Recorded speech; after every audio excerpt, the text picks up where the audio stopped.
Right now, a person is about to eat their last salad, their last piece of bread. Starting tomorrow, they will consume nothing but animal products. The average person consumes 200 to 300 grams of carbohydrates daily, adding up to 1,200 calories from sugars and starches. To manage this load, the pancreas releases insulin constantly. The liver stores glycogen, muscles burn it, and cells expect glucose on schedule. Your body has built its entire primary energy infrastructure around this continuous, highly predictable delivery of fuel. Now imagine pulling that fuel source out completely, not reducing it, not swapping one carbohydrate for another, dropping it to absolute zero. When you strip away every single plant food, you change the chemical conversation happening between your gut, your brain, and your immune system. Segments of your genetic code that have been sitting quietly for years suddenly activate. Background inflammatory pathways begin to shut down. The gut undergoes a biological shift that currently divides the scientific community. When fiber drops to zero, the intestines rewire themselves in a way that challenges the existing consensus on digestive health. Dropping dietary fiber to absolute zero forces a reevaluation of what we have been told about the human gut and its requirements for health. First, you need to see what the modern diet is actually doing to your body before any change is made. Institutions like the National Institutes of Health have documented that the typical Western diet triggers a state of low-grade chronic inflammation. Scientists call this condition metinflammation because it is driven by metabolic dysfunction, specifically from processed carbohydrates and industrial seed oils, rather than infection. This chart compares inflammation markers between diets. It shows that eating highly refined sugars can elevate C-reactive protein, a key marker your liver produces whenever inflammation is active, by as much as 50% compared to whole food alternatives. This inflammation is invisible. There is no fever, no swelling you can see. It operates beneath your awareness, silently degrading your blood vessels, your joints, and your brain tissue year after year, like rust forming on the inside of a pipe. By the time you notice the damage, years of silent corrosion have already done their work. Understanding this existing baseline of internal rust is required to understand why removing plants has such an extreme effect. By eliminating every plant-based food, you simultaneously remove the most common dietary sources of lectins, oxalates, and phytates. You also drop your fiber intake to zero. During the first 72 hours without carbohydrates, the body enters a state of metabolic emergency. Cut off from glucose, the liver completely rewires how it produces energy. It begins forging a new biological fuel source called ketone bodies. These newly forged ketone bodies begin actively flowing through the bloodstream. They cross the blood-brain barrier, fueling your neural network like glucose never could. Patient outcomes from this pivot sharply diverge. Some people report the most dramatic health improvements of their lives, while others quit within 7 days, feeling physically worse than when they started. This 30-day biological rewire is not a medical prescription. It is a front-row seat to one of the most extreme nutritional experiments a person can run on their own body. Variations of all meat eating have existed for as long as our species has walked the earth. The Inuit people of the Arctic sustained themselves for thousands of years on a diet composed almost entirely of seal, whale, caribou, and fish. In East Africa, the Maasai warriors built a formidable culture on a strict foundation of cattle blood, raw milk, and meat. These animal-based diets were multi-generational legacies, sustained through centuries of environmental adaptation. They prove human biology has the capacity to adapt to and thrive in zero-plant environments. The modern movement gained widespread attention around 2017. People living with autoimmune conditions, chronic joint pain, severe digestive problems, and persistent depression began reporting significant improvements after switching to all-meat eating. In 2021, researchers at Harvard University published one of the first large-scale surveys of people following the carnivore diet, tracking over 2,000 participants for an average of 14 months. This data dashboard shows the results. 93% of participants reported overall health improvements, 84% reported favorable changes in body composition, and rates of reported diabetes and high blood pressure both declined meaningfully. But there is an essential caveat. This was a self-reported survey, not a randomized controlled trial. The participants had already chosen this diet because they believed it would help them. That introduces massive selection bias. To find the biology beyond biased statistics, we need to leave the surveys behind. We need to go inside the body itself and track the biology minute by minute, starting the exact instant you swallow your last carbohydrate has been completely digested. Hour zero has finally arrived, and the internal clock starts now. For the first 4 to 6 hours, your body notices nothing unusual. It is still running on the glucose from your most recent meal, steadily burning through what remains in your bloodstream, while your pancreas releases insulin at its usual pace. This diagram represents your body's emergency carbohydrate reserve, glycogen. Your liver stores approximately 100 grams, all 3.5 ounces, while your muscles pack away another 300 to 400 grams. This backup battery provides a sense of metabolic comfort, but on a zero-carbohydrate diet, the supply is strictly finite. At the 12-hour mark, your liver glycogen is nearly half gone. Your blood sugar begins dipping toward the lower end of normal, and the steady supply line your body relies on is officially cut off. Your brain burns through roughly 120 grams of glucose every single day. When the reserve drops, it sends an alarm signal. It needs fuel immediately. Your adrenal glands respond by releasing cortisol. This stress hormone instructs your liver to begin gluconeogenesis, the process of making new glucose. The liver starts converting amino acids from the protein you eat into enough glucose to keep your brain and red blood cells alive. This process is metabolically expensive. It requires significant energy to manufacture glucose from scratch, serving as a high-cost survival mechanism. Your metabolism is now scavenging amino acids to maintain baseline cellular function. This is a temporary bridge, but the body is already searching for a more sustainable way to power itself. Imagine your liver as a factory floor. For your entire life, this factory has processed incoming shipments of glucose and stacked them into storage. Now, the loading docks are empty. The hormonal signaling system is issuing new orders. Stop storing it, start building it, and open a new production line. This diagram shows the 3 ketone bodies the liver produces between hour 18 and 24, acetoacetate, beta-hydroxybutyrate, or BHB, and acetone. BHB is unique because its molecular size lets it cross the blood-brain barrier, a feat most fats cannot achieve. This side-by-side comparison reveals the efficiency of the new fuel. BHB produces more ATP, the energy currency of the cell, than glucose does.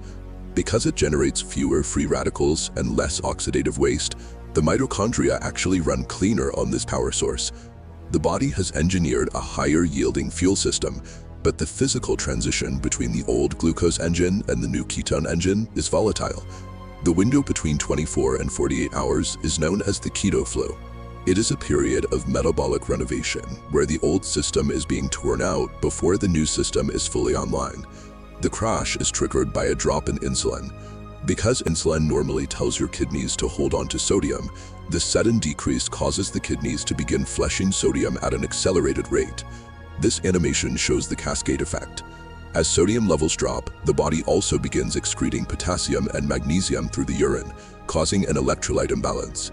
The symptoms arrive quickly. You feel a heavy fatigue, headaches, and a thick brain fog. Some experience muscle cramps in the feet and calves or heart palpitations as the mineral levels wobble. Most people react by eating a piece of bread or a bowl of rice. Within an hour, glucose hits the bloodstream, insulin rises, sodium retention normalizes, and the symptoms vanish. To the person suffering, it feels like they fixed a problem. In reality, they stopped the renovation at the precise moment their body was closest to completing the switch. If you push to hour 72, the results show up here on the ketone meter. Blood ketone levels rise to between 0.5 and 3 millimoles per liter, the optimal operating range. The brain finally accepts BHB as its primary fuel. Practitioners describe this as a moment where mental clarity sharpens, thoughts arrive faster and cleaner. Research from Yale University identifies BHB as a signaling molecule. It activates specific genes involved in cellular defense and repair. BHB suppresses a protein complex called the NLRP3 inflammasome. This is one of the immune system's most aggressive inflammatory triggers. When its activity drops, system-wide inflammation decreases. The sudden focus and physical relief are not mystical. You are feeling the literal biological sensation of inflammation shutting down across your brain and joints. These immediate cognitive benefits are just the first stage. Deeper in your metabolism, a more significant shift is occurring in the background. A master hormone that controls fat storage, one that has likely been elevated for years, is dropping to levels you haven't seen since childhood. This sudden hormonal plunge finalizes the retrofit.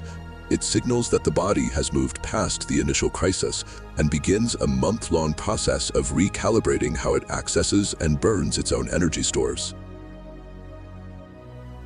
On a standard Western diet, fasting insulin sits between 5 and 25 micro-IU.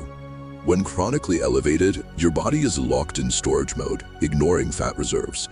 But on a carnivore diet, studies show insulin dropping 30 to 50% within weeks. As insulin levels fall, the body begins mobilizing stored triglycerides at an accelerated rate. These fat molecules are broken apart into free fatty acids and shipped to the liver, where they are converted into ketones to fuel your muscles, your heart, and your brain. This shift is why people often report losing 8 to 15 pounds, roughly 3.5 to 7 kilograms, in the first 30 days. While the initial loss includes water weight from a sodium flush, a significant portion is genuine fat loss, particularly from around the midsection. By lowering insulin, the body moves from a chronic state of energy storage into a highly active ketone-driven burning state. That fat around your midsection, visceral fat, is the most dangerous tissue type because it wraps around your internal organs and pumps out inflammatory signaling molecules called cytokines. This line graph tracks C-reactive protein, or CRP. As visceral fat decreases, the inflammatory burden on the system drops. Observational surveys have shown CRP decreasing by as much as 40 to 60% over a 3 to 6 month period. While this pattern appears consistently across multiple datasets, controlled clinical trials are still needed to confirm these specific numbers. Shedding visceral fat removes the source of those cytokines, resulting in a measurable de-escalation of systemic biological stress across the entire body. By day 14, the brain has fully adapted to running on a mixture of ketones and a small amount of glucose manufactured through gluconeogenesis. This diagram represents the growth of neural pathways supported by brain-derived neurotrophic factor, or BDNF. Ketogenic states are associated with increased production of this protein, which helps grow new brain cells and strengthens the connections critical for learning and memory. This stable fuel source also improves sleep. On a carbohydrate-heavy diet, blood sugar can crash in the middle of the night, triggering a cortisol release that snaps you awake. Without those sugar swings, that nighttime cortisol spike disappears. Deeper, more restorative sleep allows the glymphatic system to work more efficiently, flushing metabolic waste from your brain. Better sleep and increased BDNF build a nightly feedback loop that actively upgrades the physical architecture of the brain over time. This wireframe illustrates the scale of your skin. Weighing roughly 8 pounds and covering 22 square feet, it is your largest organ and is profoundly sensitive to systemic inflammation.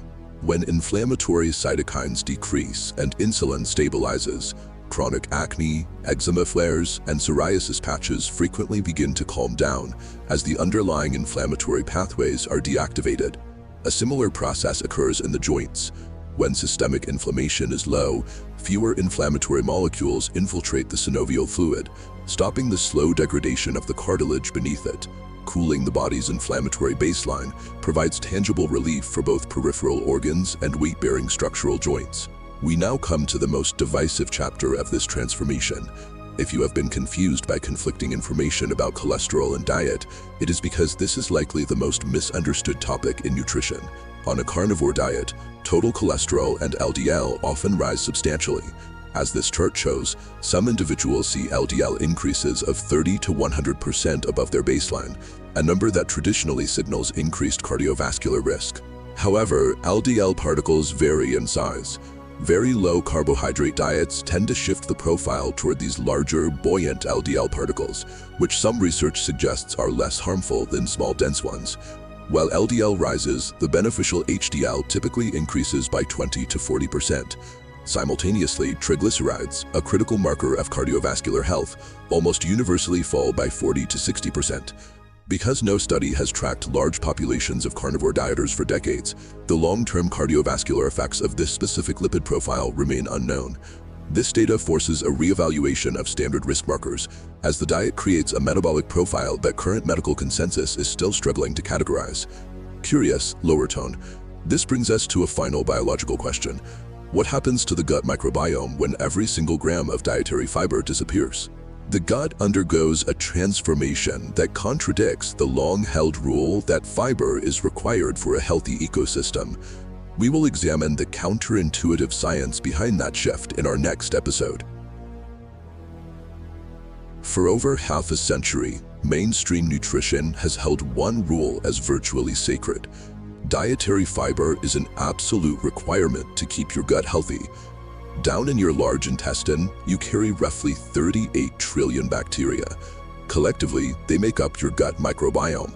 A massive portion of those organisms are fiber fermenters. They survive by breaking down plant material to create short-chain fatty acids. The most heavily studied of these is butyrate, which acts as the primary fuel source for the physical cells lining your colon wall. The medical consensus relies on a strict biological sequence. If dietary fiber disappears, butyrate production halts. Without butyrate, those colon cells have nothing to eat, and the intestinal wall starves.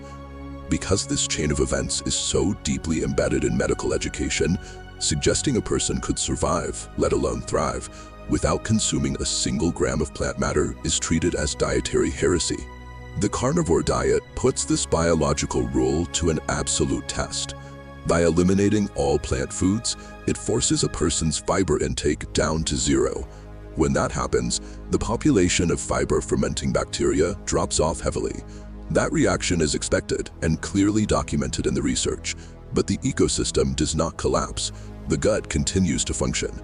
Studies on zero-fiber populations show that the microbiome reacts to the sudden starvation of fiber feeders by reorganizing its composition rather than dying off. Bacterial communities equipped to survive on animal fat and protein begin to multiply. They rapidly claim the space left empty by the declining fiber fermenters. The internal landscape rewrites its entire operating system based purely on the macronutrients that are currently available. That still leaves a major mechanical problem. How do the physical cells lining the intestines survive without the butyrate they were dependent on? The answer lies outside the colon. When carbohydrates are removed, the body enters ketosis, circulating an alternative molecule called BHB in the bloodstream. Instead of waiting for bacteria to ferment fiber, colon cells switch over, pulling energy directly from the BHB in your blood. Your body constructs a metabolic detour. It abandons the broken highway and runs a completely new cellular fuel line to keep the intestinal wall intact. Adapting to a zero-plant environment requires intense physiological restructuring. Pushing the body to this extreme carries severe medical risks for specific populations. People with familial hypercholesterolemia, a genetic condition causing high cholesterol, often see their LDL levels spike on a carnivore diet, potentially pushing them into a range associated with dangerous cardiovascular events. Pregnant and breastfeeding women face distinct dangers. Fetal and infant development requires a very broad spectrum of nutrients, and severe dietary restriction directly threatens that supply. Anyone with a history of disordered eating must approach this carefully. Eliminating entire categories of food can quickly trigger and reinforce destructive psychological patterns. There is also a mechanical stress factor. Digesting very high amounts of protein drastically increases the nitrogen load on your kidneys. Healthy kidneys process this easily, but compromised kidneys will experience an accelerated decline under the heavy workload. This horizontal bar chart compares the minimal daily vitamin C required to prevent scurvy against the amount naturally preserved in meat. The body only needs a 10 milligram threshold, which is met by consuming fresh, low-heat cooked organ meats like liver. Ignoring these rigid clinical boundaries turns a fascinating biological adaptation into a genuine medical liability. The most accurate way to frame the carnivore diet is as an elimination protocol. It functions as a biological reset for bodies experiencing severe dysfunction. By stripping away all potential dietary irritants at the exact same time, unexplained systemic inflammation and stubborn autoimmune symptoms finally have an opportunity to calm down. Conversely, individuals who are already metabolically healthy and eating a balanced whole food diet rarely experience dramatic improvements from this level of restriction. Long-term data and gold standard randomized trials do not exist yet. Anyone attempting this protocol requires objective physician oversight and regular blood work to track exactly how their body is reacting. Human biology was not designed for a single optimal diet. It is an extraordinary adaptation machine, built to survive ice ages, famines, and virtually any nutritional extreme across human history.